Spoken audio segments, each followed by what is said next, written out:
Lisons dans l'évangile de Marc, au chapitre 6, à partir du verset 30 jusqu'au verset 37. Les apôtres, s'étant rassemblés auprès de Jésus, lui racontèrent tout ce qu'ils avaient fait et tout ce qu'ils avaient enseigné. Jésus leur dit : « Venez à l'écart dans un lieu désert et reposez-vous un peu. » Car il y avait beaucoup d'allants et de venants, et ils n'avaient même pas le temps de manger. Ils partirent donc dans une barque pour aller à l'écart dans un lieu désert. Beaucoup de gens les virent s'en aller et les reconnurent, et de toutes les villes on accourut à pied et on les devança au lieu où ils se rendaient. Quand il sortit de la barque, Jésus vit une grande foule et fut ému de compassion pour eux parce qu'ils étaient comme des brebis qui n'ont point de berger. Et il se mit à leur enseigner beaucoup de choses. Comme l'heure était déjà avancée, ses disciples s'approchèrent de lui et dirent : « Ce lieu est désert et l'heure est déjà avancée. Renvoie-les afin qu'ils aillent dans les campagnes et dans les villages des environs pour s'acheter de quoi manger. » Jésus leur répondit : « Donnez-leur vous-même à manger. » Mais ils lui dirent : « Irions-nous acheter des pains pour 200 deniers et leur donnerions-nous à manger ?» Pardon. Là, nous voyons que les apôtres reviennent d'une mission. Ils ont été envoyés par Jésus.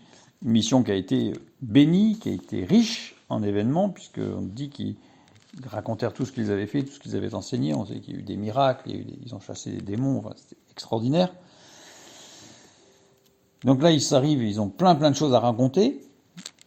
Et Jésus leur dit : « Venez à l'écart. » Ici, l'expression « venez à l'écart » est une expression grecque qui, littéralement, si je la traduis, serait « venez vous-même vous mettre à l'écart ». Ça insiste en fait, venez vous-même vous mettre à l'écart.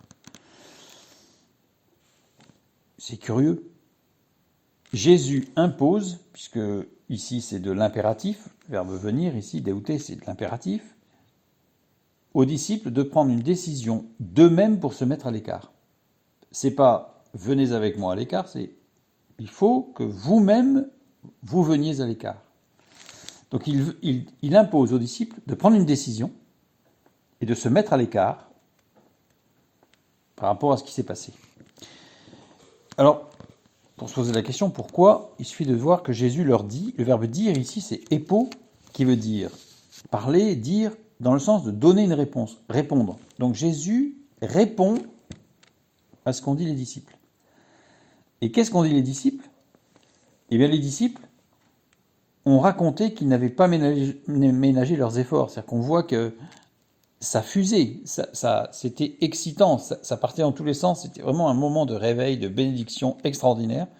Et donc les disciples donnaient tout ce qu'ils pouvaient. Et en réponse, Jésus leur dit : « Venez à l'écart. » Pourquoi il leur dit ça ? Parce que si on regarde le texte, on voit qu'ils continuaient sur le même mode de fonctionnement. Fin du verset 31. Il y avait beaucoup d'allants et de venants, et ils n'avaient même pas le temps de manger. Donc en fait, ils continuent sur le même mode. Le mode, bien sûr, à fond, c'est-à-dire que c'est formidable, il se passe tellement de choses. On ne peut pas s'arrêter. Et Jésus leur dit, si, il faut que vous-même, de vous-même, vous vous arrêtiez. Parce qu'ils continuaient sur le même mode de fonctionnement. Et donc, on nous dit, ils partirent donc dans une barque pour aller à l'écart, dans un lieu désert. Et c'est ce que avait demandé Jésus. Jésus leur avait dit, venez à l'écart, dans un lieu désert. Et ce mot désert, érémos, ne désigne pas un désert aride de sable, mais désigne un état de solitude avec personne autour. Qu'est-ce qui s'est passé ? Les disciples avaient besoin d'un temps seul à seul avec Jésus, tout comme nous avons besoin de temps seul à seul avec lui. Un temps particulier d'action ou de bénédiction ne justifie pas que nous n'ayons pas de temps à passer avec notre Maître. Nous avons un autre exemple avec Philippe. Philippe qui est avec d'autres disciples dans un temps de réveil extraordinaire, et Dieu lui dit d'aller sur le chemin qui est désert. Donc il quitte un moment d'effusion, un moment de bénédiction extraordinaire avec des miracles partout, là, c'était formidable, et puis Dieu lui dit non, tu pars sur un lieu désert. Et il part sur le chemin qui est désert. Donc il va passer un certain temps sur ce chemin désert jusqu'à ce qu'arrive le ministre éthiopien avec qui il va parler et qui va pouvoir accepter la grâce et être sauvé. Donc il y a eu un temps, seul à seul, avec Dieu, où évidemment il a dû se poser des questions. Qu'est-ce que je fais là alors que tous les autres disciples sont surchargés dans le témoignage et dans les enseignements. Et moi je suis là tout seul, mais il était en préparation pour l'Éthiopien. Puis Dieu après l'a renvoyé ailleurs et il a pu être utilisé. Mais il est passé lui aussi par un temps de seul à seul. Si nous voulons être au service de Dieu, au maximum, il faut prendre du temps seul à seul avec Jésus. Indispensable. Donc, ils partent sur une barque. Beaucoup de gens les virent s'en aller. C'est Jésus, ce sont les disciples. Et donc, ils parcourent à pied. Ils ont dû faire vite, puisque c'est plus long à pied qu'en barque. Et ils arrivent avant eux. Ils les devancent. Et là, Jésus les voit et est pris de compassion pour eux, parce qu'ils étaient comme des brebis qui n'ont point de berger. C'est-à-dire que ça partait dans tous les sens. Ils voyaient leur état de cœur, en fait. Et le texte nous dit, et il se mit à leur enseigner beaucoup de choses.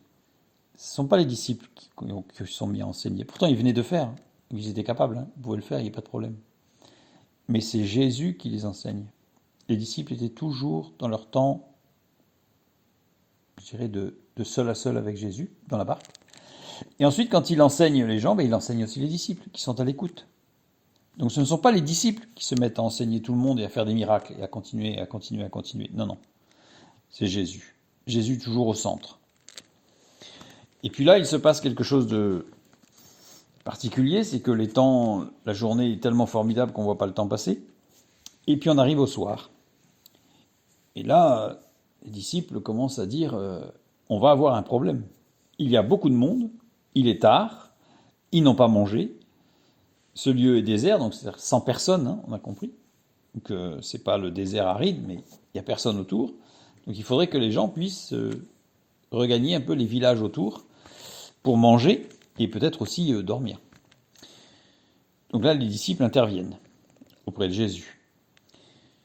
Et Jésus a une réponse qui, en tout cas, vu la réaction des disciples, est surprenante.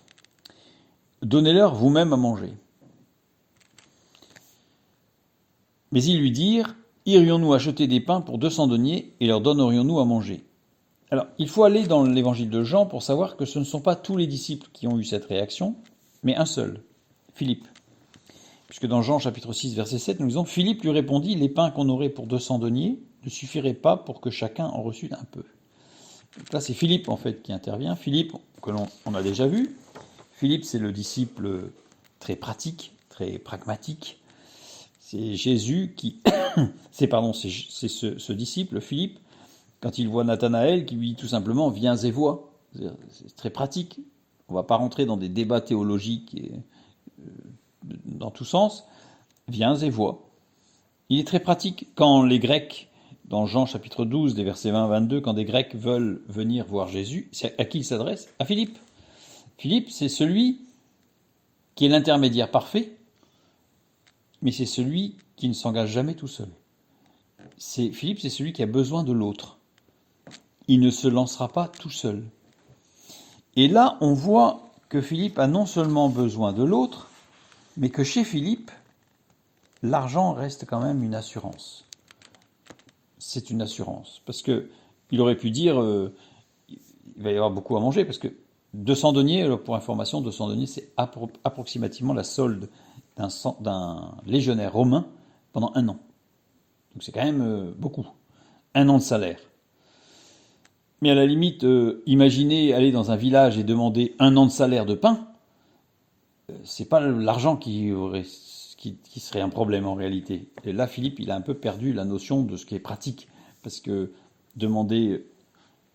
aller chez votre boulanger et demander des baguettes pour 1 an, il va vous demander un certain délai quand même. Et le problème ne sera pas l'argent. Or, pour Philippe, le problème c'est l'argent. Donc on voit que chez Philippe, et qui a été suivi par des disciples, parce que c'est Philippe qui est, dans Jean on voit que c'est Philippe qui a qui a donné le pas, mais Marc nous montre que les disciples, donc ça veut dire qu'ils ont suivi un peu le mouvement, ont un petit souci. Après l'activisme, on retrouve un autre aspect chez les disciples ici, outre le problème de cet argent, là, qui était une certaine assurance quelque part, eh bien, après l'activisme, on trouve l'immobilisme. Les disciples étaient à fond, parce qu'il y avait des bénédictions, des miracles, etc. Et puis là, on n'est plus dans le vent, on n'est plus dans l'inertie, on n'est plus dans l'élan, là. Pouf, tout s'arrête. Tout s'arrête. Les disciples sont arrêtés, ils sont immobiles. Pourtant, ils viennent de vivre quelque chose d'extraordinaire. Eh bien non. Pourquoi ? Parce que dans ce qu'ils ont vécu d'extraordinaire, il n'y avait pas de problème d'argent. Je ne sais pas si vous est déjà arrivé d'avoir des... Vous parlez avec des chrétiens qui vous parlent de la foi, qui vous parlent de marcher par la foi, qui vous disent des choses extraordinaires par la foi, et puis à un moment donné, quand vous commencez à parler argent, oui, mais quand même, il faut un peu d'argent. Voilà, l'argent. C'est toujours en fait une sorte de limite. De limite. En l'occurrence, là, Jésus va leur montrer, dans les instants qui vont suivre, que l'argent n'est pas un problème, et que le problème, c'est la relation intime avec Jésus.